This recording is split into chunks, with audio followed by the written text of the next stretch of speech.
had assured success, her sisters urged Charlotte to tell their father of its publication. She accordingly went into his study one afternoon, carrying with her a copy of the book and 2 or 3 reviews, taking care to include a notice adverse to it, and the following conversation took place. "Papa, I've been writing a book." "Have you, my dear?" "Yes, and I want you to read it." "I am afraid it will try my eyes too much." "But it is not in manuscript, it is printed."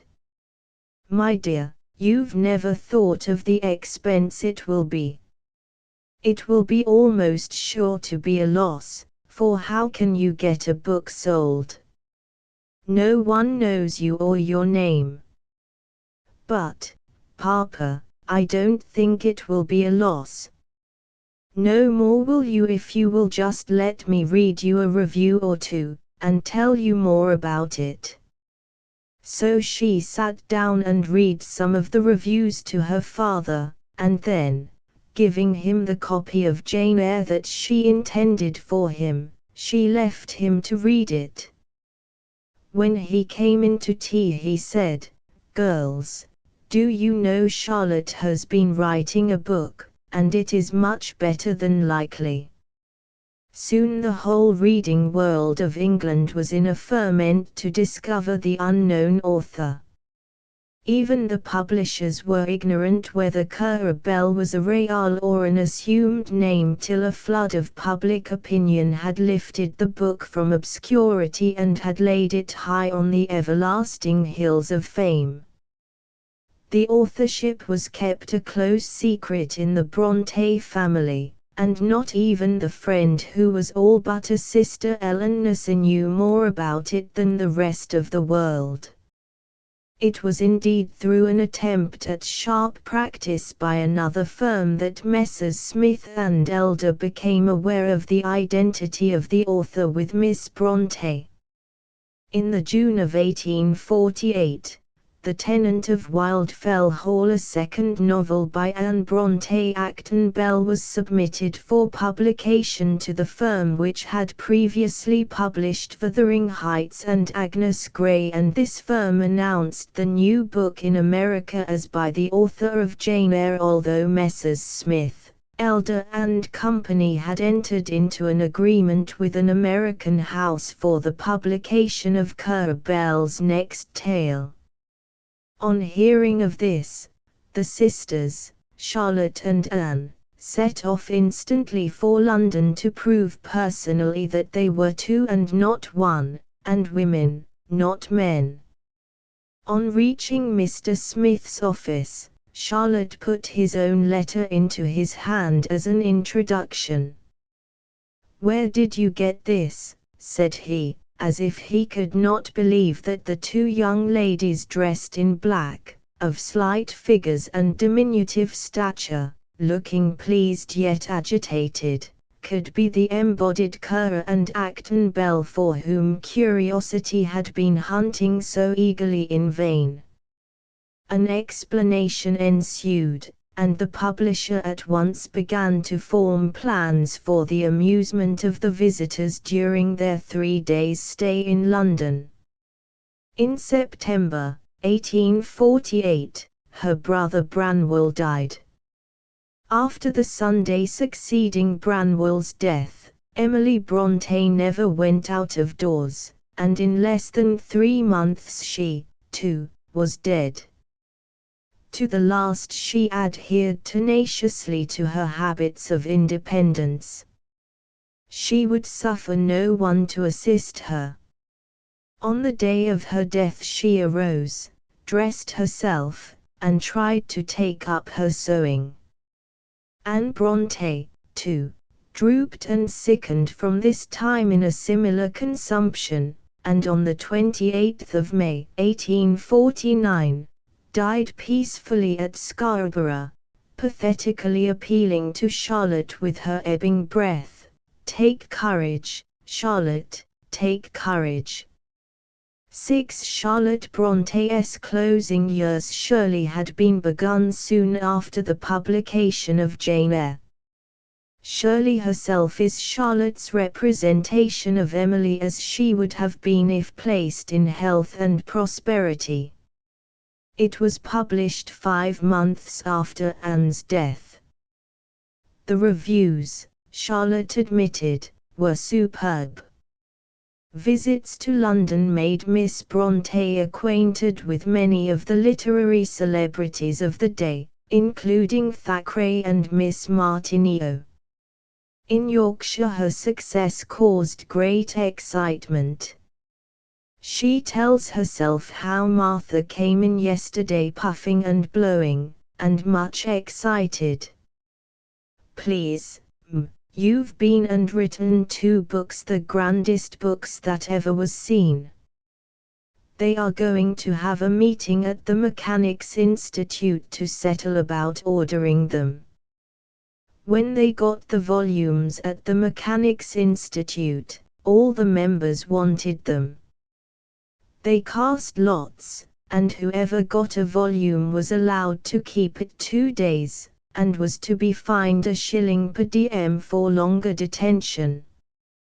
In the spring of 1850, Charlotte Bronte paid another visit to London, and later to Scotland, where she found Edinburgh compared to London like a vivid page of history compared to a dull treatise on political economy, as a lyric, brief, bright, clean, and vital as a flash of lightning, compared to a great rambling, heavy epic. She was in London again in 1851, and was dismayed by the attempts to lionize her. Villette, written in a constant fight against ill health, was published in 1853, and was received with one burst of acclamation. This brought to a close the publication of Charlotte's lifetime. The personal interest of the 2 last years of Charlotte Bronte's life centers on her relations with her father's curate, the Reverend A.B. Nichols. In 1853, he asked her hand in marriage. He was the 4th man who had ventured on the same proposal. Her father disapproved, and Mr. Nichols resigned his curacy. Next year, however, her father relented. Mr. Nichols again took up the curacy, and the marriage was celebrated on the 29th of June, 1854. Henceforward the doors of home are closed upon her married life. On the 31st of March, 1855, she died before she had attained to motherhood, her last recorded words to her husband being, "We have been so happy." Her life appeals to that large and solemn public who know how to admire generously extraordinary genius, and how to reverence all noble virtue. Edward Gibbon Memoirs. Gibbon's autobiography was published in 1796, 2 years after his death, by his friend, Lord Sheffield, under the title Miscellaneous Works of Edward Gibbon, Esquire, with memoirs of his life and writings, composed by himself. After completing his history, says Mr. Burrell, Gibbon had but one thing left him to do in order to discharge his duty to the universe. He had written a magnificent history of the Roman Empire, it remained to write the history of the historian. It is a most studied performance, and may be boldly pronounced perfect.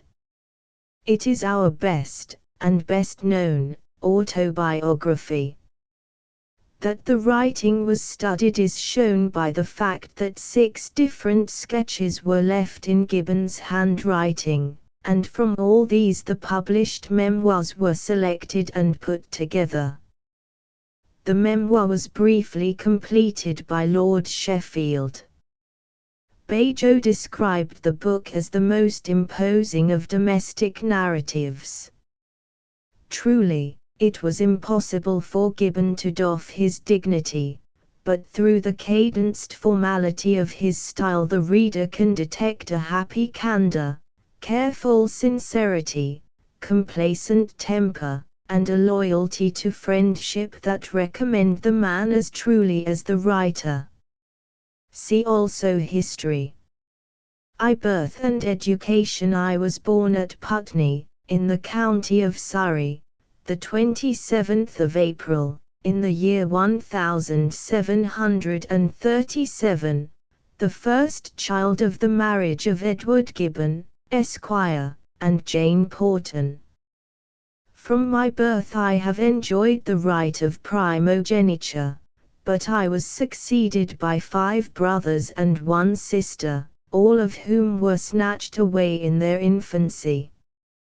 So feeble was my constitution, so precarious my life, that in the baptism of each of my brothers my father's prudence successively repeated my Christian name of Edward, that, in the case of the departure of the eldest son, this patronymic appellation might be still perpetuated in the family. To preserve and to rear so frail a being the most tender assiduity was scarcely sufficient, and my mother's attention was somewhat diverted by an exclusive passion for her husband and by the dissipation of the world. But the maternal office was supplied by my aunt, Mrs. Catherine Porton, at whose name I feel a tear of gratitude trickling down my cheek. After this instruction at home, I was delivered at the age of 7 into the hands of Mr. John Kirkby, who exercised for about 18 months the office of my domestic tutor, enlarged my knowledge of arithmetic, and left me a clear impression of the English and Latin rudiments. In my 9th year, in a lucid interval of comparative health, I was sent to a school of about 70 boys at Kingston upon Thames, and there, by the common methods of discipline, at the expense of many tears and some blood, purchased a knowledge of the Latin syntax. After a nominal residence at Kingston of nearly 2 years, I was finally recalled by my mother's death. My poor father was inconsolable, and he renounced the tumult of London, and buried himself in the rustic solitude of Brereton. But as far back as I can remember, the house of my maternal grandfather, near Putney Bridge, appears in the light of my proper and native home, and that excellent woman, Mrs. Catherine Porton, was the true mother of my mind, as well as of my health. At this time my father was too easily content with such teachers as the different places of my residence could supply, and it might now be apprehended that I should continue for life an illiterate cripple. But as I approached my 16th year, nature displayed in my favor her mysterious energies, my constitution was fortified and fixed, and my disorders most wonderfully vanished. Without preparation or delay, my father carried me to Oxford, and I was matriculated in the university as a gentleman commoner of Magdalen College before I had accomplished the 15th year of my age. As often as I was tolerably exempt from danger and pain, reading, free desultory reading, had been the employment and comfort of my solitary hours, and I was allowed, without control or advice, to gratify the wanderings of an unripe taste. My indiscriminate appetite subsided by degrees into the historic line, and I arrived at Oxford with a stock of erudition that might have puzzled a doctor, and a degree of ignorance of which a schoolboy would have been ashamed. The happiness of boyish years I have never known, and that time I have never regretted. To the University of Oxford I acknowledge no obligation. I spent 14 months at Magdalen College, and they proved the 14 months the most idle and profitless of my whole life. The sum of my improvement there is confined to 3 or 4 Latin plays. It might at least be expected that an ecclesiastical school should inculcate the orthodox principles of religion. But our venerable mother had contrived to unite the opposite extremes of bigotry and indifference. The blind activity of idleness urged me to advance without armor into the dangerous mazes of controversy, and at the age of 16 I bewildered myself in the errors of the Church of Rome. Translations of 2 famous works of Bossuet achieved my conversion, and surely I fell by a noble hand. No sooner had I settled my new religion than I resolved to profess myself a Catholic, and on the 8th of June, 1753, I solemnly abjured the errors of heresy. An elaborate controversial epistle, addressed to my father, announced and justified the step which I had taken. My father was neither a bigot nor a philosopher, but his affection deplored the loss of an only son, and his good sense was astonished at my departure from the religion of my country. In the first sally of passion, he divulged a secret which prudence might have suppressed, and the gates of Magdalen College were forever shut against my return. To a happy exile it was necessary for my father to form a new plan of education, and effect the cure of my spiritual malady. After much debate it was determined to fix me for some years at Lausanne, in Switzerland, under the roof and tuition of M. Paviliad, a Calvinist minister. Suddenly cast on a foreign land, I found myself deprived of the use of speech and hearing, incapable of asking or answering a question in the common intercourse of life. Such was my first introduction to Lausanne, a place where I spent nearly 5 years with pleasure and profit. This seclusion from English society was attended with the most solid benefits. Before I was recalled home, French, in which I spontaneously thought, was more familiar than English to my ear, my tongue, and my pen. My awkward timidity was polished and emboldened. M. Paviliad gently led me from a blind and undistinguishing love of reading into the path of instruction. He was not unmindful that his first task was to reclaim me from the errors of popery, and I am willing to allow him a handsome share of the honor of my conversion, though it was principally effected by my private reflections. It was now that I regretted the early years which had been wasted in sickness or idleness or mere idle reading, and I determined to supply this defect.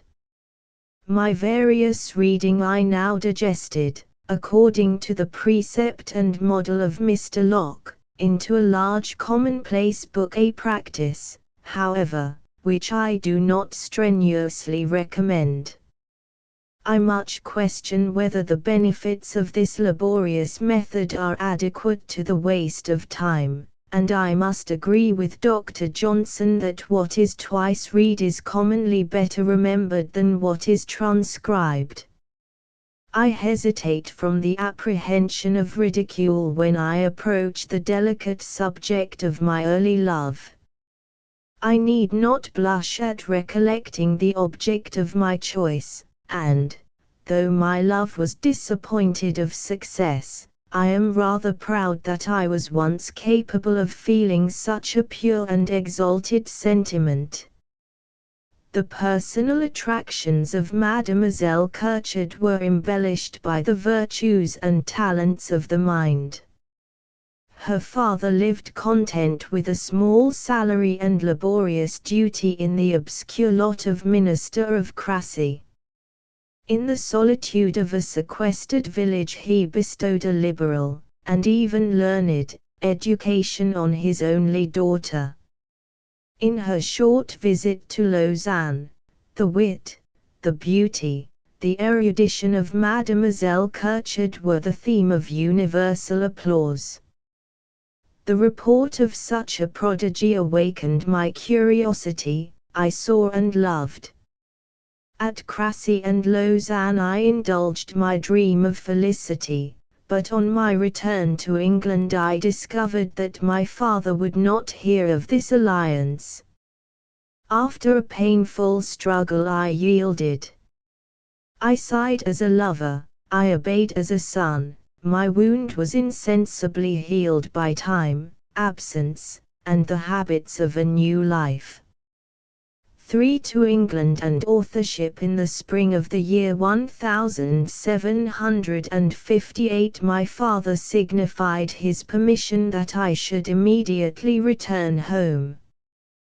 The whole term of my absence from England was 4 years 10 months and 15 days. The only person in England whom I was impatient to see was my Aunt Porton, the affectionate guardian of my tender years.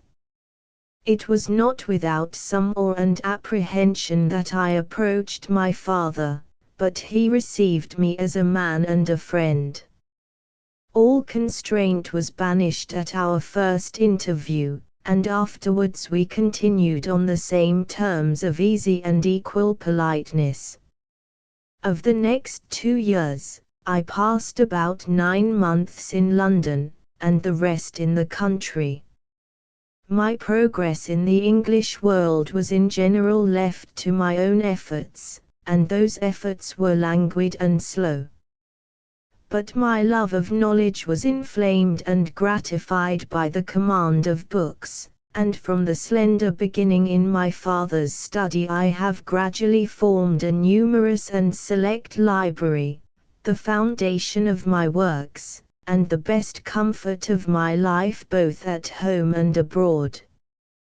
In this place I may allow myself to observe that I have never bought a book from a motive of ostentation, and that every volume before it was deposited on the shelf was either read or sufficiently examined. The design of my first work, the essay on the study of literature, was suggested by a refinement of vanity, the desire of justifying and praising the object of a favorite pursuit. I was ambitious of proving that all the faculties of the mind may be exercised and displayed by the study of ancient literature. My father fondly believed that the proof of some literary talents might introduce me to public notice. The work was printed and published under the title Essai sur l'étude de la littérature. It is not surprising that a work of which the style and sentiments were so totally foreign should have been more successful abroad than at home. I was delighted by the warm commendations and flattering predictions of the journals of France and Holland. In England it was received with cold indifference, little read, and speedily forgotten. A small impression was slowly dispersed. For soldiering and travel an active scene now follows which bears no affinity to any other period of my studious and social life. On the 12th of June, 1759, my father and I received our commissions as Major and Captain in the Hampshire Regiment of Militia, and during 2½ years were condemned to a wandering life of military servitude. My principal obligation to the militia was the making me an Englishman and a soldier. In this peaceful service I imbibed the rudiments of the language and science of tactics, which opened a new field of study and observation. The discipline and evolutions of a modern battalion gave me a clearer notion of the phalanx and the legion, and the captain of the Hampshire Grenadiers, the reader may smile, has not been useless to the historian of the Roman Empire. I was detained above 4 years by my rash engagement in the militia. I eagerly grasped the first moments of freedom, and such was my diligence that on my father consenting to a term of foreign travel, I reached Paris only 36 hours after the disbanding of the militia. Between my stay of 3 months and a half in Paris and a visit to Italy, I interposed some months of tranquil simplicity at Lausanne. My old friends of both sexes hailed my voluntary return the most genuine proof of my attachment. The public libraries of Lausanne and Geneva liberally supplied me with books, from which I armed myself for my Italian journey. On this tour I was agreeably employed for more than a year. Turin, Milan, Genoa, Parma, Modena, and Florence were visited, and here I first acknowledged, at the feet of the Venus of Medici, that the chisel may dispute the preeminence with the pencil, a truth in the fine arts which cannot on this side of the Alps be felt or understood. After leaving Florence, I passed through Pisa, Livorno, and Siena to Rome. My temper is not very susceptible to enthusiasm, and the enthusiasm which I do not feel, I have ever scorned to affect. But, at the distance of 25 years, I can neither forget nor express the strong emotions which agitated my mind as I first approached and entered the Eternal City.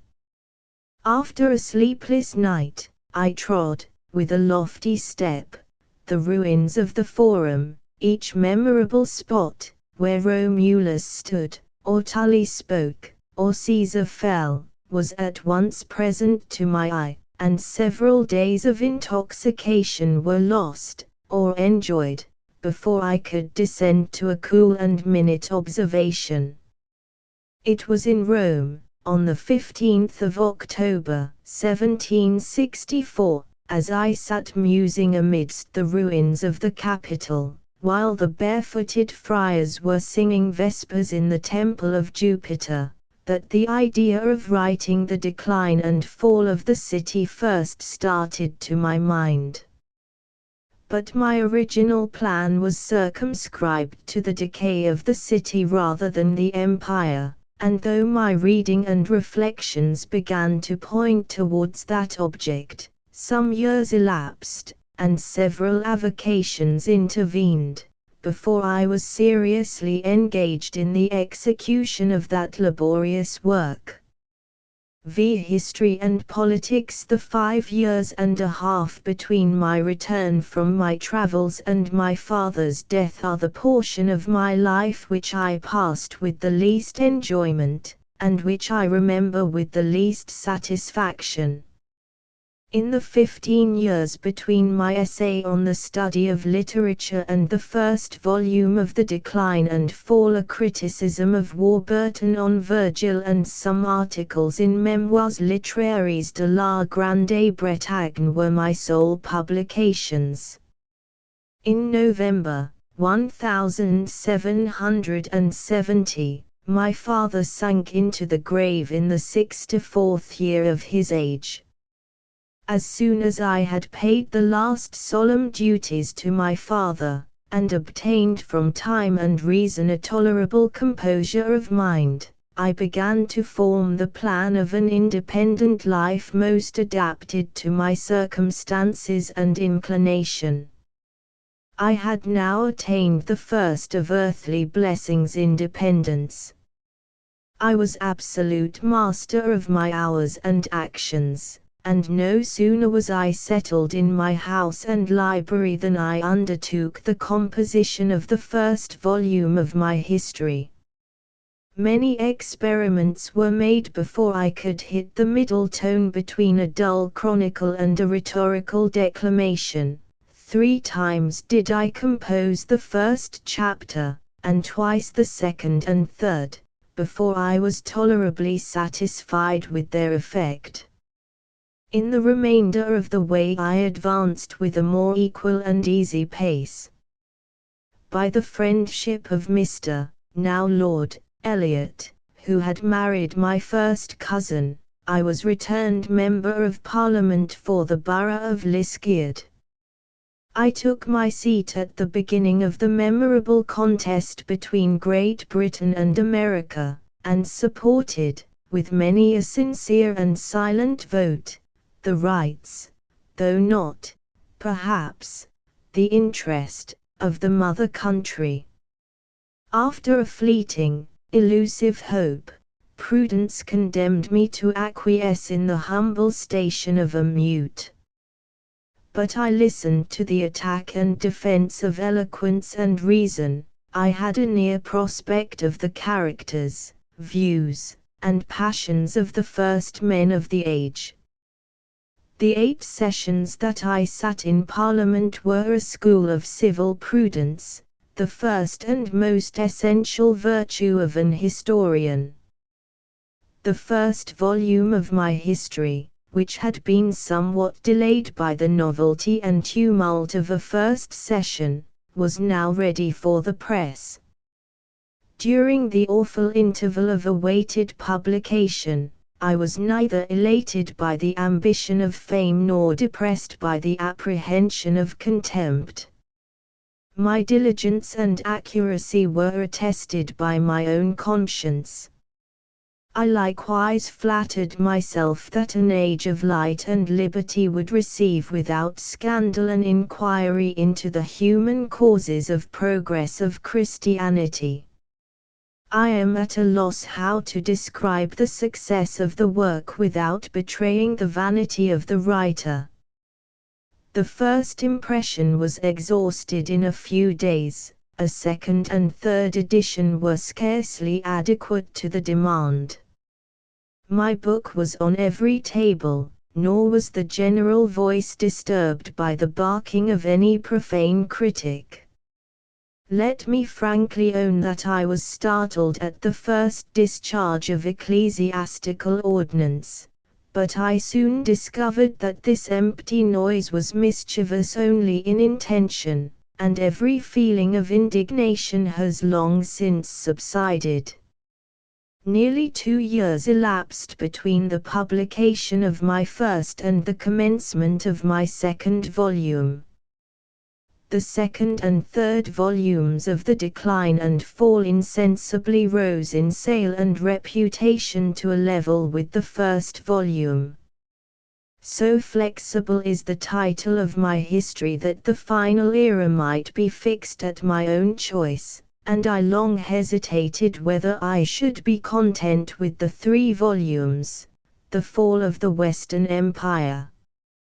The tumult of London and attendance at Parliament were now grown irksome, and when I had finished the 4th volume, excepting the last chapter, I sought a retreat on the banks of the Lemon Lake. 6. A quiet consummation. My transmigration from London to Lausanne could not be effected without interrupting the course of my historical labours, and a full 12 months was lost before I could resume the thread of regular and daily industry. In the 5th and 6th volumes the revolutions of the empire and the world are most rapid, various, and instructive. It was not till after many designs and many trials that I preferred the method of grouping my picture by nations, and the seeming neglect of chronological order is surely compensated by the superior merits of interest and perspicacity. I was now straining for the goal, and in the last winter many evenings were borrowed from the social pleasures of Lausanne. I have presumed to mark the moment of conception. I shall now commemorate the hour of my final deliverance. It was on the night of the 27th of June, 1787, between the hours of 11 and 12, that I wrote the last lines of the last page in a summer house in my garden. After laying down my pen, I took several turns in a covered walk of acacias, which commands a prospect of the country, the lake, and the mountains. The air was temperate, the sky was serene, the silver orb of the moon was reflected from the waters, and all nature was silent. I will not dissemble the first emotions of joy on the recovery of my freedom, and perhaps the establishment of my fame.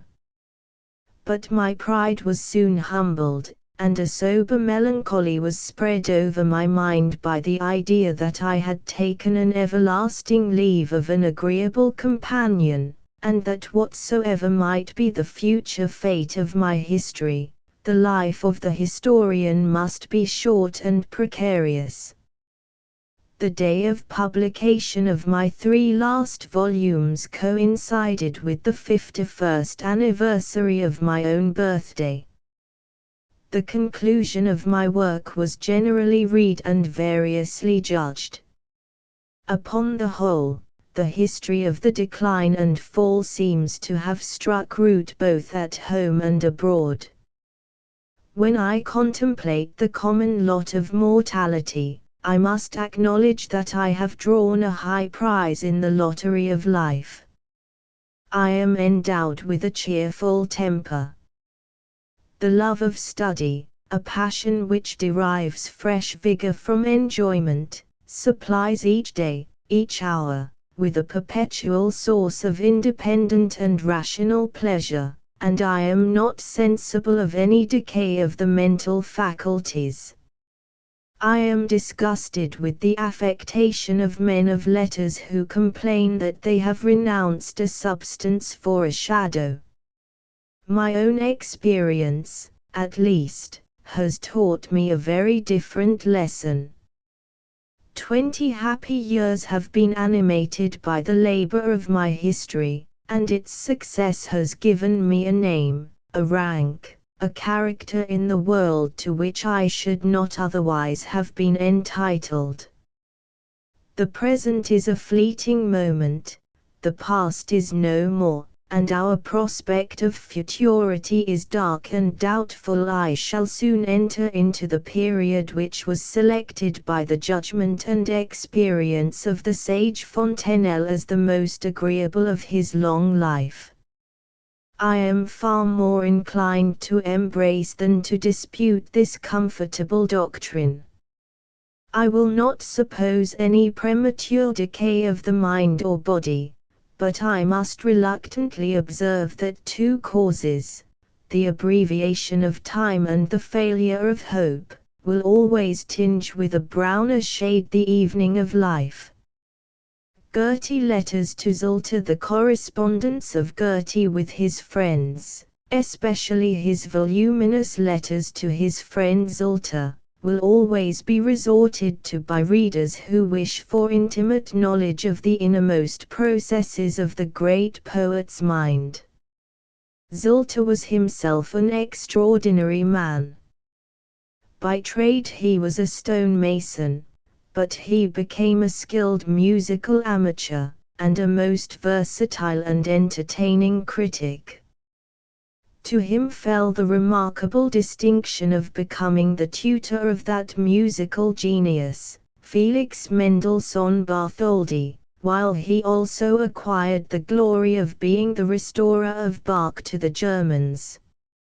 Like Eckermann, the other beloved friend of Goethe, he possessed the power of eliciting the great poet-philosopher's dicta on all imaginable topics. Zulte wrote to Goethe on anything and everything, trivial and otherwise, but his letters never failed to educe strains of the most illuminating comment. The letters to Zolta were published in Berlin in 1833, and the following epitome is prepared from the German text. I art greater than the beauty of Art Lorchstadt, the 1st of September, 1805.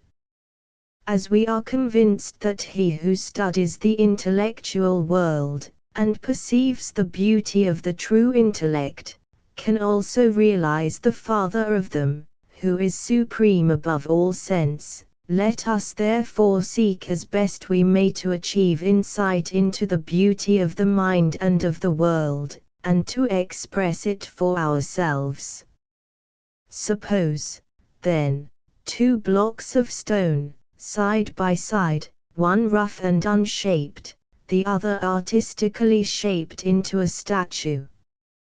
To you the stone worked into a beautiful figure appears lovely not because it is stone, but because of the form which art has given it.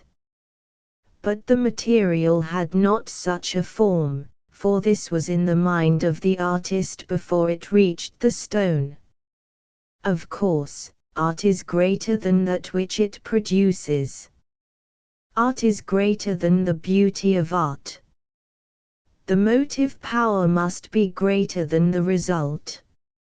For as the form gains extension by advancing into the material, yet by that very process it becomes weaker than that which remains whole. For that which endures removal from itself steps aside from itself, strength from strength, warmth from warmth, force from force, so also beauty from beauty. Should anyone disparage the arts because they imitate nature, let him note that nature also imitates much besides, and, further, that the arts do not precisely imitate what we see but go back to that rational element of which nature consists, and according to which she acts. Carlsbad, the 22nd of June, 1808. It is an extraordinary fact that man in himself, so far as he avails himself of his sound mind, is the greatest and most precise physical apparatus that can be. And it is in fact the greatest evil of the newer physics that experiments are, as it were, separated from man himself, so that nature is recognized only in what is ascertained by artificial instruments. It is exactly so with calculation. Much is true which cannot be computed, just as much can never be experimentally demonstrated. Man, however, stands so high that that which otherwise admits of no representation is represented in him. What, then, is a string and all its mechanical division compared with the ear of the musician? Indeed, it may be said what are the elementary phenomena of nature compared with man, who must first master and modify them all in order to assimilate them to himself.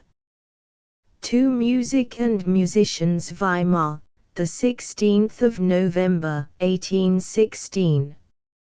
I send you a few words with reference to your proposal to write a cantata for the Reformation Jubilee. It might best be contrived after the method of Handel's Messiah, into which you have so deeply penetrated. As the main idea of Lutheranism rests on a very excellent foundation, it affords a fine opportunity both for poetical and also for musical treatment. Now, this basis rests on the decided contrast between the law and the gospel, and secondly on the accommodation of these two extremes. And now, if in order to attain a higher standpoint we substitute for those two words the terms necessity and freedom with their synonyms, their remoteness and proximity, you see clearly that everything interesting to mankind is contained in this circle. And thus Luther perceives in the Old and New Testaments the symbol of the great and ever-recurring world order. On the one hand, the law, striving after love; on the other, love, striving back towards the law, and fulfilling it, though not of its own power and strength, but through faith, and that, too, by exclusive faith in the all-powerful Messiah proclaimed to all. Thus, briefly, are we convinced that Lutheranism can never be united with the papacy, but that it does not contradict pure reason, so soon as reason decides to regard the Bible as the mirror of the world, which certainly should not be difficult. To express these ideas in a poem adapted to music, I should begin with the thunder on Mount Sinai, with the Thou shalt, and conclude with the resurrection of Christ, and the Thou wilt. This may be the place to add a few words about Catholicism. Soon after its origin and promulgation, the Christian religion, through rational and irrational heresies, lost its original purity. But as it was called on to check barbarous nations, harsh methods were needed for the service, not doctrine. The one mediator between God and man was not enough, as we all know. Thus arose a species of pagan Judaism, sustained even to this day. This had to be revolutionized entirely in the minds of men, therefore Lutheranism depends solely on the Bible. Luther's behavior is no secret, and now that we are going to commemorate him, we cannot do so in the right sense unless we acknowledge his merit, and represent what he accomplished for his own age and for posterity. This celebration should be so arranged that every fair-minded Catholic should be able to participate in it. The Weimar Friends of Art have already prepared their designs for the monument. We make no secret of the matter, and at all events hope to contribute our share. Jena, the 16th of February, 1818. You know Jena too little for it to mean anything to you when I say that on the right bank of the Saale, near the Kamsdorf Bridge, above the ice-laden water rushing through the arches, I have occupied a tower which has attracted me and my friends for years.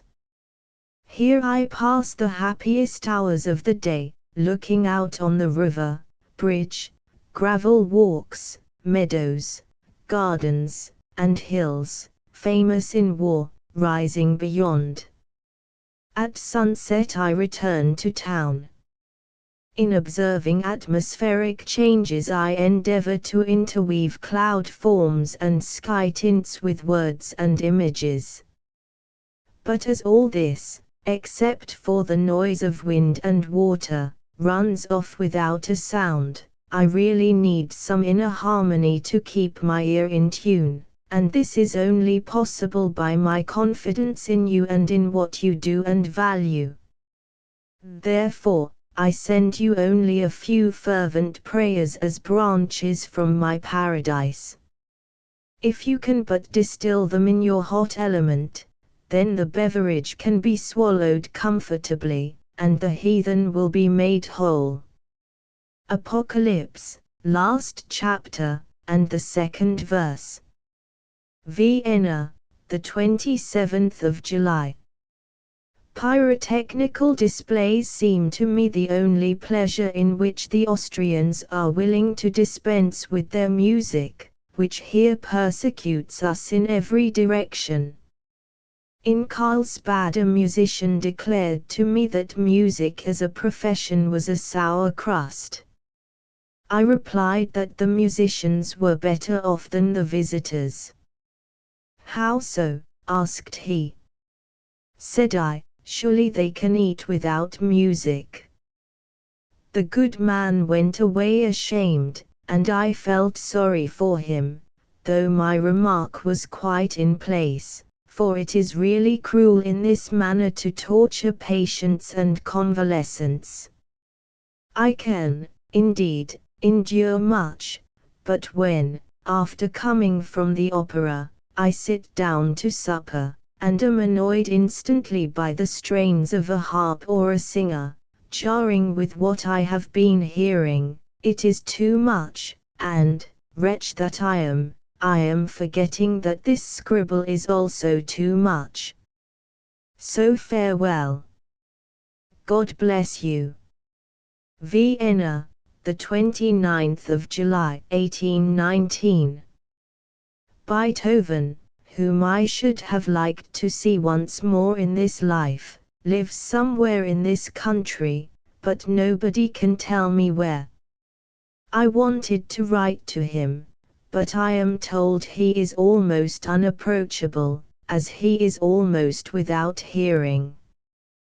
Perhaps it is better that we should remain as we are, for it might make me cross to find him cross.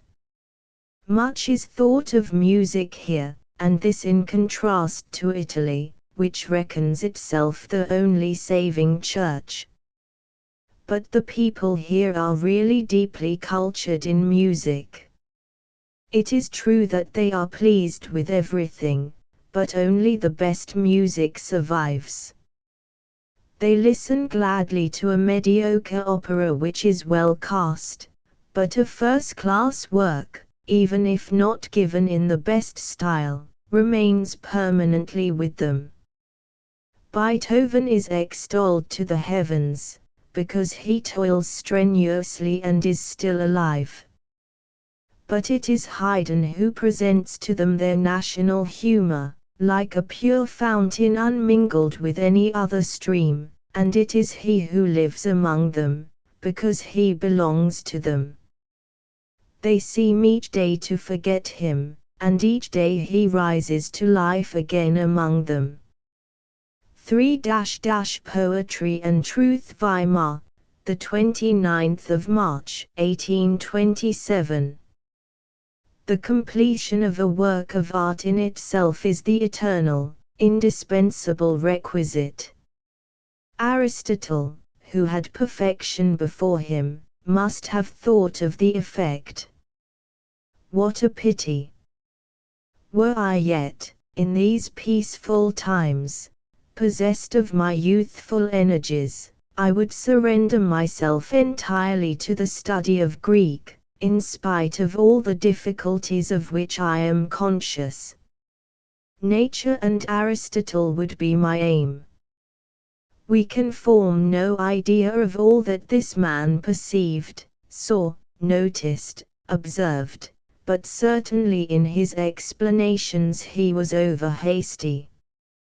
But is it not just the same with us today?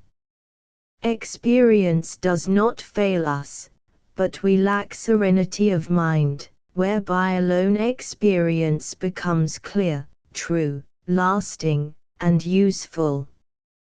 Look at the theory of light and color as interpreted before my very eyes by Professor Fries of Jena. It is a series of superficial conclusions, such as expositors and theorists have been guilty of for more than a century. I care to say nothing more in public about this, but write it I will. Some truthful mind will one day grasp it. Weimar, the 18th of April, 1827. Madame Catalini has scented out a few of our extra Groskin, and I begrudge her them. Too much is too much. She makes no preparation for leaving us, for she has still to ring the changes on a couple of old new transmogrified airs, which she might just as well grind out gratis. After all, what are 2,000 of our thalers, when we get God Save the King into the bargain? It is truly a pity. What a voice! A golden dish with common mushrooms in it. And one almost swears at oneself to admire what is execrable. It is incredible. An unreasoning beast would mourn at it. It is an actually impossible state of things. An Italian turkey hen comes to Germany, where are academies and high schools, and old students and young professors sit listening while she sings in English the airs of the German Handel. What a disgrace if that is to be reckoned an honor! In the heart of Germany, too. Weimar, the 25th of December, 1829.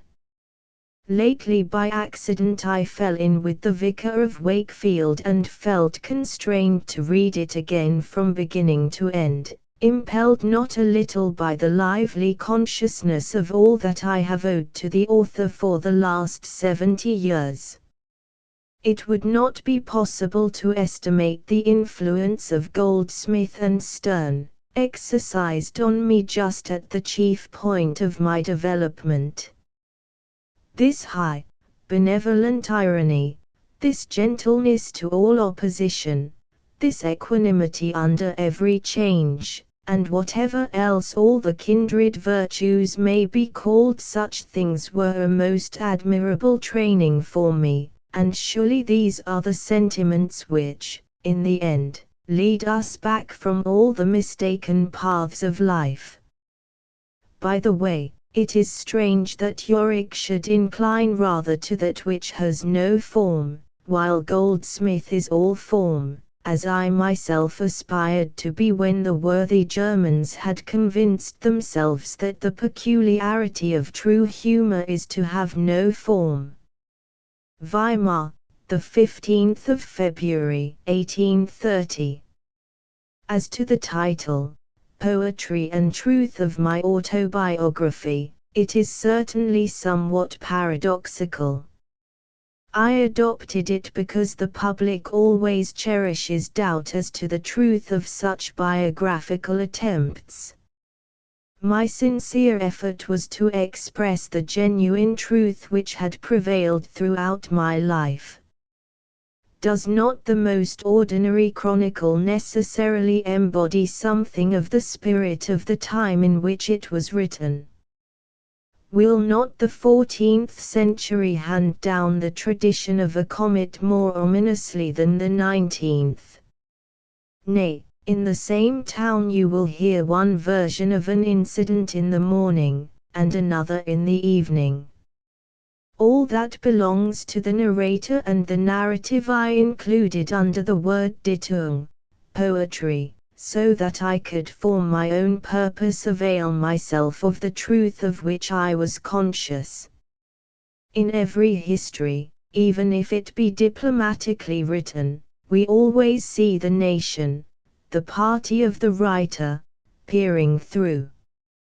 How different is the accent in which the French describe English history from that of the English themselves. Remember that with every breath we draw, an ethereal stream of lethe runs through our whole being, so that we have but a partial recollection of our joys, and scarcely any of our sorrows. I have always known how to value, and use, this gift of God. For the birth of Iphigenia Weimar, the 31st of March, 1831. I have received a delightful letter from Mendelssohn, dated Rome, March the 5th, which gives the most transparent picture of that rare young man. About him we need cherish no further care.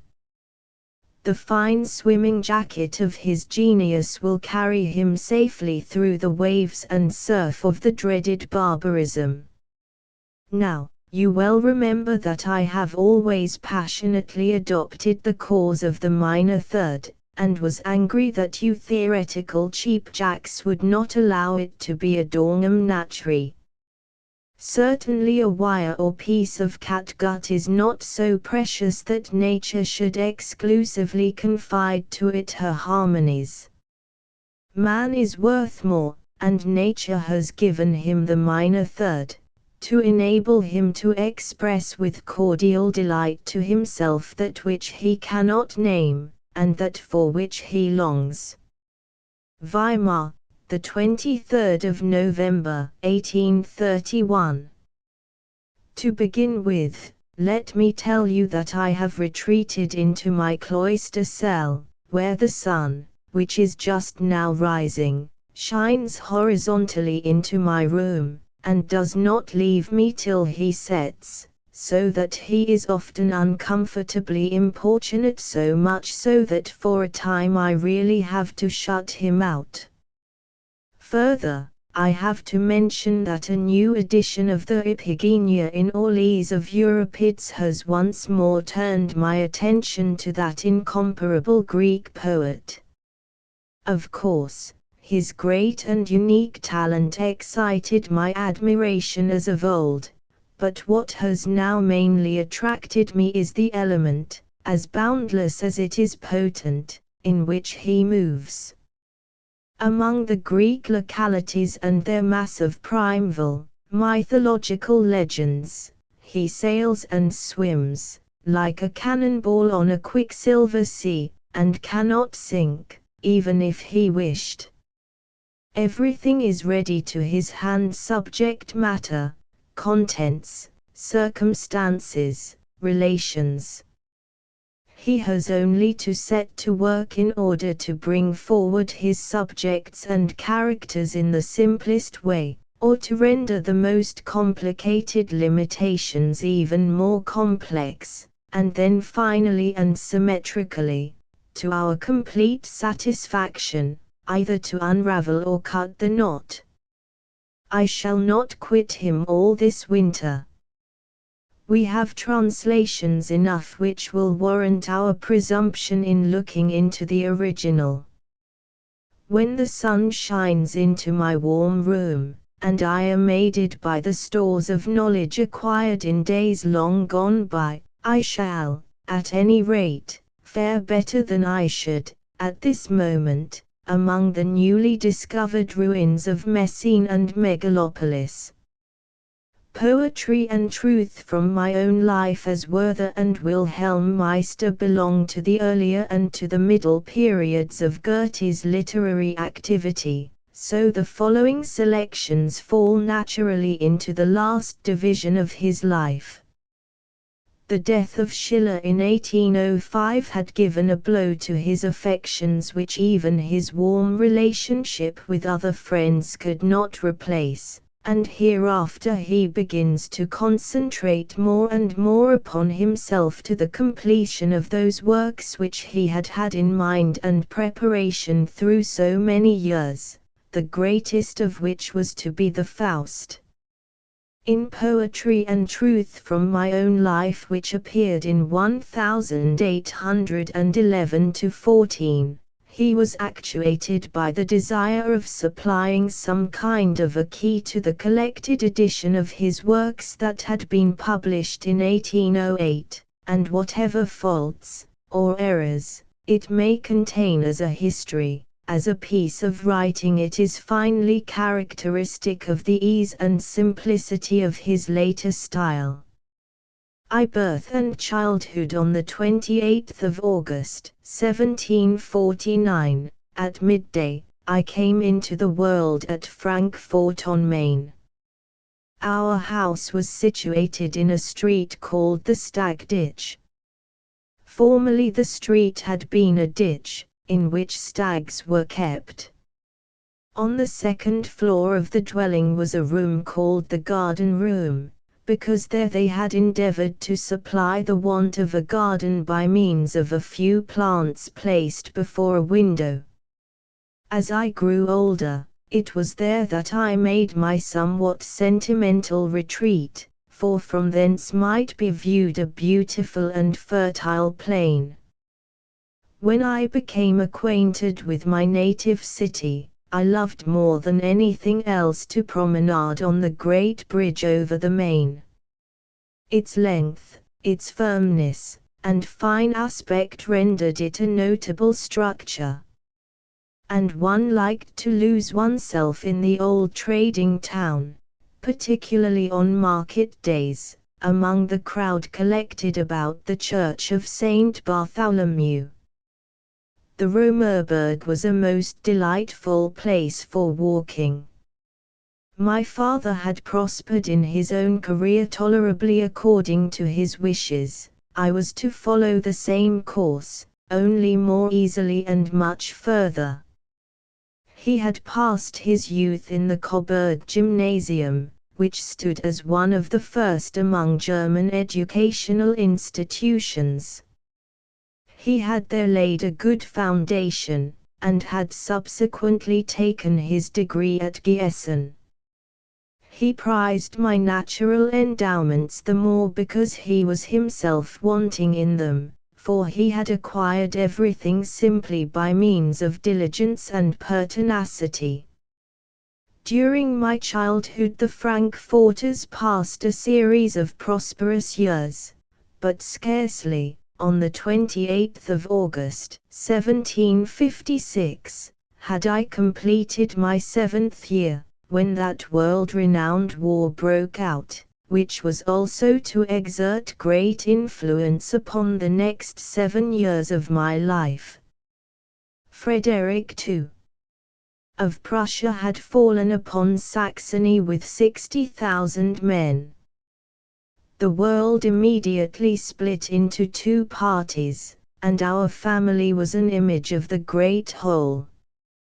My grandfather took the Austrian side, with some of his daughters and sons-in-law. My father leaned towards Prussia, with the other and smaller half of the family, and I also was a Prussian in my views, for the personal character of the great king worked on our hearts. As the eldest grandson and godchild, I dined every Sunday with my grandparents, and the event was always the most delightful experience of the week. But now I relished no morsel that I tasted, because I was compelled to listen to the most horrible slanders of my hero. That parties existed had never entered into my conceptions. I trace here the germ of that disregard and even disdain of the public which clung to me for a whole period of my life, and only in later days was brought within bounds by insight and cultivation. We continued to tease each other till the occupation of Frankfort by the French, some years afterwards, brought real inconvenience to our homes. The New Year's Day of 1759 approached, as desirable and pleasant to us children as any preceding one, but full of import and foreboding to older persons. To the passage of French troops the people had certainly become accustomed, but they marched through the city in greater masses on this day, and on January the 2nd the troops remained and bivouacked in the streets till lodgings were provided for them by regular billeting.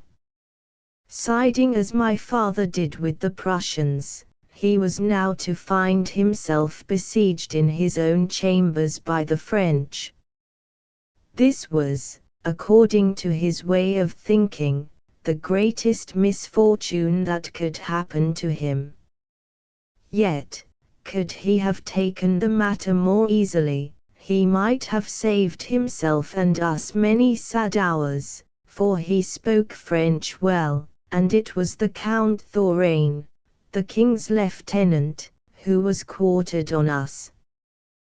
That officer behaved himself in a most exemplary manner, and if it had been possible to cheer my father, this altered state of things would have caused little inconvenience. During this French occupation I made great progress with the French language. but the chief profit was that which I derived from the theatre, for which my grandfather had given me a free ticket. I saw many French comedies acted, and became friendly with some of the young people connected with the stage. From the first day of the military occupation there was no lack of diversion. Plays and balls, parades and marches constantly attracted our attention. To a romantic episode after the French occupation we children could not fail to feel as if the house were deserted. But new lodgers came in, Chancery Director Moritz and his family being received in this capacity. They were quiet and gentle, and peace and stillness reigned. About this time a long-debated project for giving us lessons in music was carried into effect. It was settled that we should learn the harpsichord. And as we also received lessons from a drawing master, the way to two arts was thus early enough opened to me.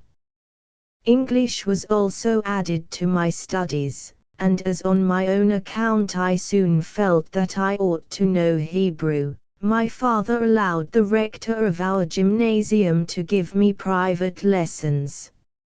I studied the Old Testament no longer in Luther's translation, but in the literal version of Schmid. I also paid great attention to sermons at church, and wrote out many that I heard, doing this in a style that greatly gratified my father. At this time my first romantic experience occurred. I fell under the enchantment of Gretchen, a beautiful girl who waited on me and some comrades at a restaurant. The form of that girl followed me from that moment on every path. At church, during the long Protestant service, I gazed my fill at her. I wrote her love letters, which she did not resent. The first propensities to love in an uncorrupted youth take altogether a spiritual direction. Nature seems to desire that one sex may by the senses perceive goodness and beauty in the other.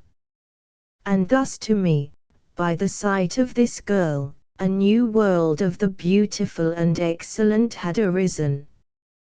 But my friendship for this maiden being discovered by my father, a family disturbance ensued which plunged me into illness. I had been ordered to have nothing to do with anyone but the family. My sorrow was deepened as I slowly recovered by the addition of a certain secret chagrin, for I plainly perceived that I was watched. It was not long before my family gave me a special overseer. Fortunately, it was a man whom I loved and valued. He had held the place of tutor in the family of one of our friends, and his former pupil had gone to the university. This friend, in skillful conversations, began to make me acquainted with the secrets of philosophy. He had studied at Jena under Darius, and had acutely seized the relations of that doctrine, which he now sought to impart to me. After a time I took to wandering about the mountain range, and thus visited Homburg, Kronenberg, Wiesbaden, Schwalbach, and reached the Rhine. But the time was approaching when I was to go to the university. My mind was quite as much excited about my life as about my learning. I grew more and more conscious of an aversion from my native city. I never again went into Gretchen's quarter of it, and even my old walls and towers had become disagreeable. Through university life I had always had my eye upon Göttingen, but my father obstinately insisted on Leipzig. I arrived in that handsome city just at the time of the fair, from which I derived particular pleasure, being specially attracted by the inhabitants of Eastern countries in their strange dresses. I commenced to study under Bohm, professor of history and public law, and Gellert, professor of literature. The reverence with which Gellert was regarded by all young people was extraordinary. Much has been written about the condition of German literature at that time. I need only state how it stood towards me. The literary epoch in which I was born was developed out of the preceding one by opposition. Foreign influences had previously predominated, but in this epoch the German sense of freedom and joy began to stir itself. Goethe, Lessing, Haller, and, above all, Wieland, had produced works of genius. The venerable Bengel had procured a decided reception for his labors on the revelation of St. John, from the fact that he was known as an intelligent, upright, God-fearing, blameless man. Deep minds are compelled to live in the past as well as the future. Plunging into literature on my own account, I at this period wrote the oldest of my extant dramatic labors, The Lover's Caprice, following it with The Accomplices.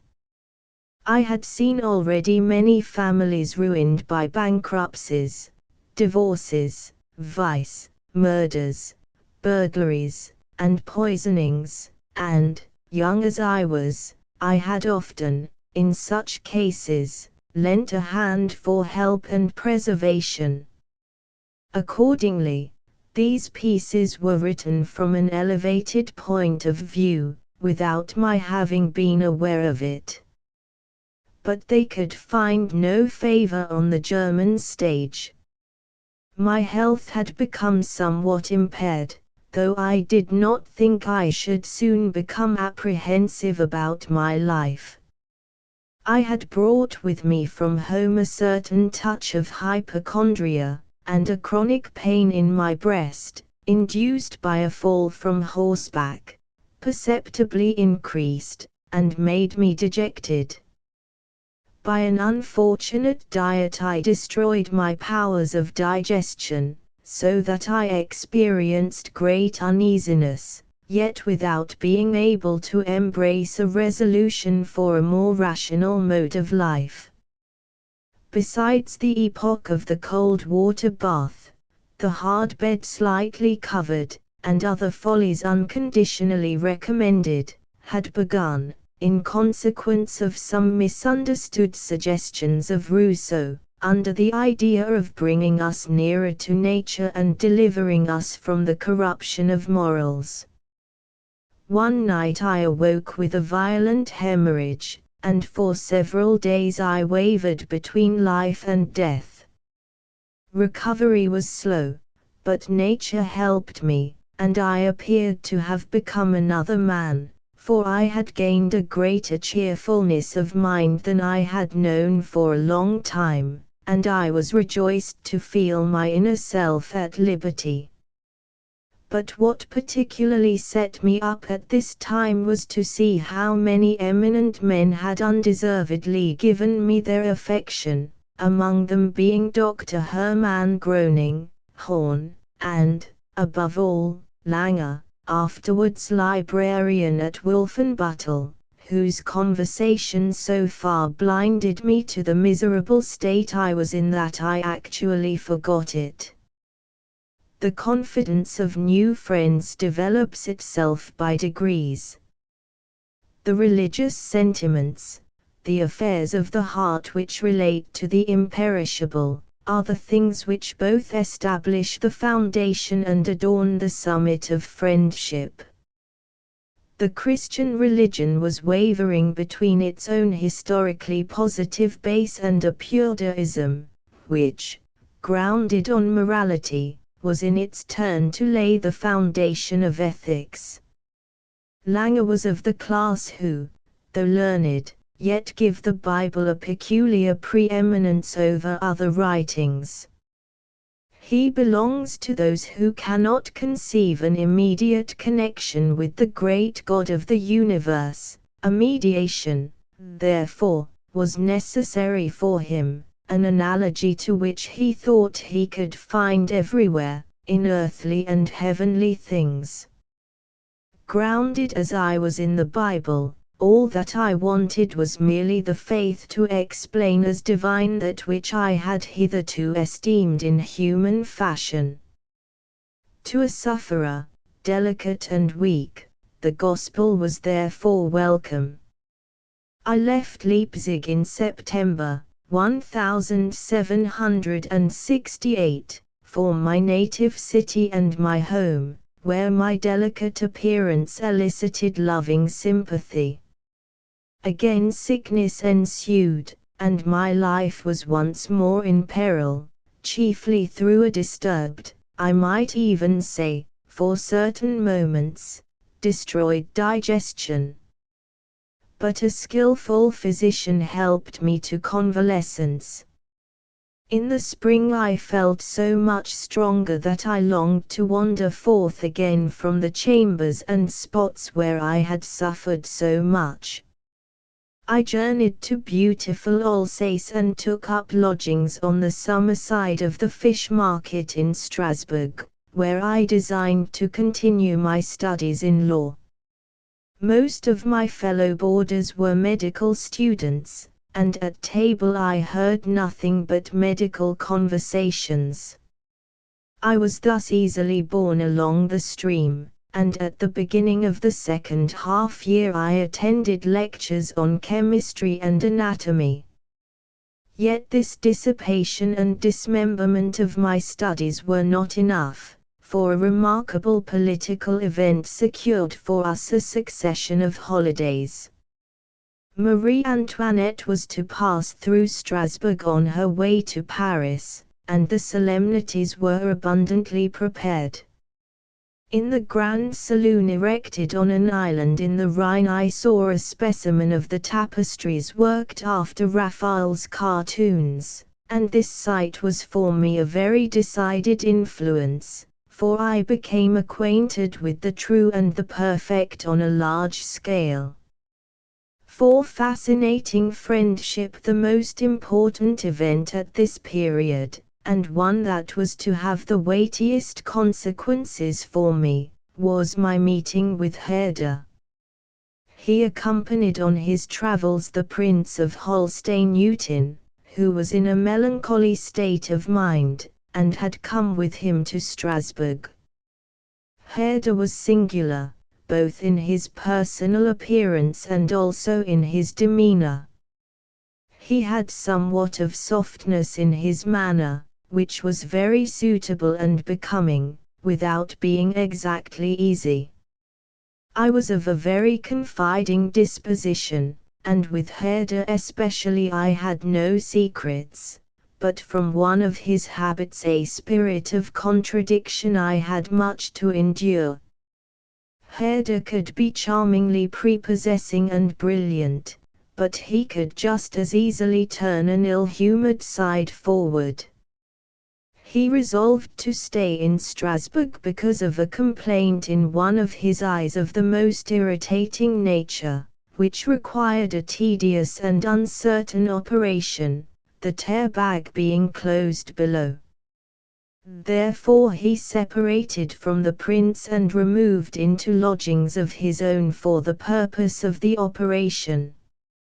He confided to me that he intended to compete for a prize offered at Berlin for the best treatise on the origin of language. His work, written in a very neat hand, was nearly completed. During the troublesome and painful cure he lost none of his vivacity, but he became less and less amiable. He could not write a note to ask for anything without scoffing rudely and bitterly, generally in sardonic verse. Herder contributed much to my culture, Yet he destroyed my enjoyment of much that I had loved before, and especially blamed me in the strongest manner for the pleasure I took in Ovid's Metamorphoses. I most carefully concealed from him my interest in certain subjects which had rooted themselves within me, and were little by little moulding themselves into poetic form. These were Goethe von Berlichingen and Faust. Of my poetical labors, I believe I laid before him the accomplices, but I do not recollect that on this account I received from him either correction or encouragement. At this epoch of my life took place a singular episode. During a delightful tour in beautiful Alsace, round about the Vosges, I and two fellow students halted for a time at the house of a Protestant clergyman, pastor in Sissenheim. I had visited the family previously. Herder here joined us, and during our readings in the evenings introduced to us an excellent work, The Vicar of Wakefield. With the German translation, he undertook to make us acquainted by reading it aloud. The pastor had 2 daughters and a son. The family struck me as corresponding in the most extraordinary manner to that delineated by Goldsmith. The elder daughter might be taken for Olivia in the story, and Frederica, the younger, for Sophia, while, as I looked at the boy, I could scarcely help exclaiming, "Moses, are you here, too?" A Protestant country clergyman is, perhaps, the most beautiful subject for a modern idol. He appears, like Melchizedek, as priest and king in one person. Between me and the charming Frederica a mutual affection sprang up. Her beautiful nature attracted me irresistibly, and I was happy beyond all bounds at her side. For her I composed many songs to well-known melodies. They would have made a pretty book, a few of them still remain, and may easily be found among the others. But we were destined soon to part. Such a youthful affection, cherished at random, may be compared to a bombshell thrown at night, which rises with a soft, brilliant light, mingles for a moment with the stars, then, in descending, describes a similar path in the reverse direction, and at last brings destruction where it terminates its course. Among the jurists in 1772 I went to Wetzlar, the seat of the Reichskammergericht, or imperial chamber. This was a kind of court of chancery for the whole empire, and I went there in order to gain increased experience in jurisprudence. Here I found myself in a large company of talented and vivacious young men, assistants to the commissioners of the various states, and by them was accorded a genial welcome. To one of the legations at Wetzlar was attached a young man of good position and abilities, named Jerusalem, whose sad suicide soon afterwards resulted through an unhappy passion for the wife of a friend.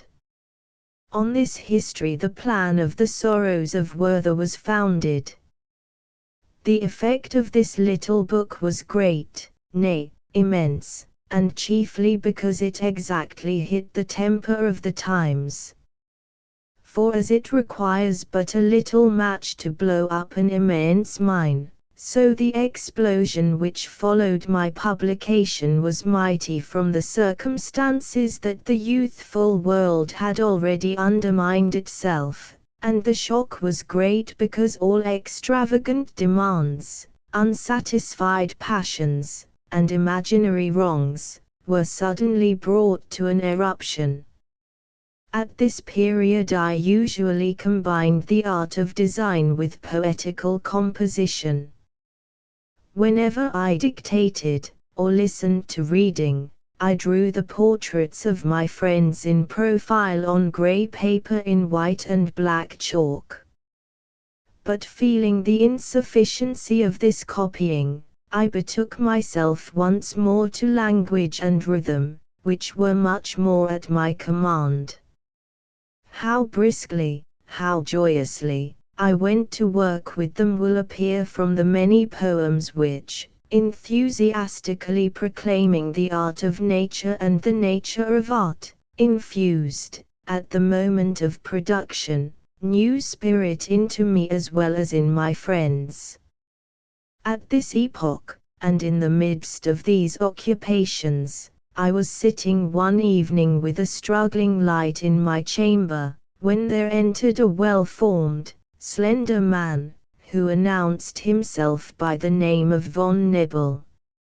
Much to my satisfaction, I learned that he came from Weimar, where he was the companion of Prince Constantine.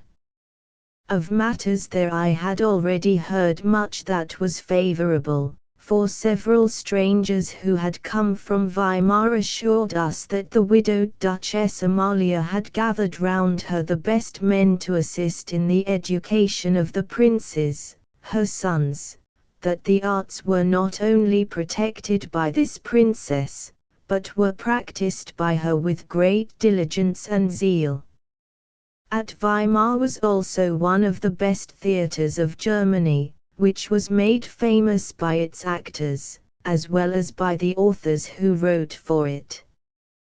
When I expressed a wish to become better acquainted with these persons and things, my visitor replied, in the most friendly manner possible, that nothing was easier, since the hereditary prince, with his brother, the Prince Constantine, had just arrived in Frankfort, and desired to see and know me.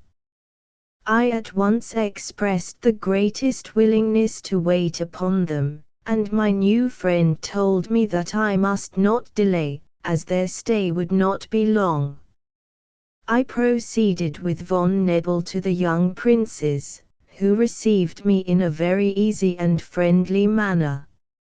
As the stay of the young princes in Frankfort was necessarily short, they made me promise to follow them to Mayence.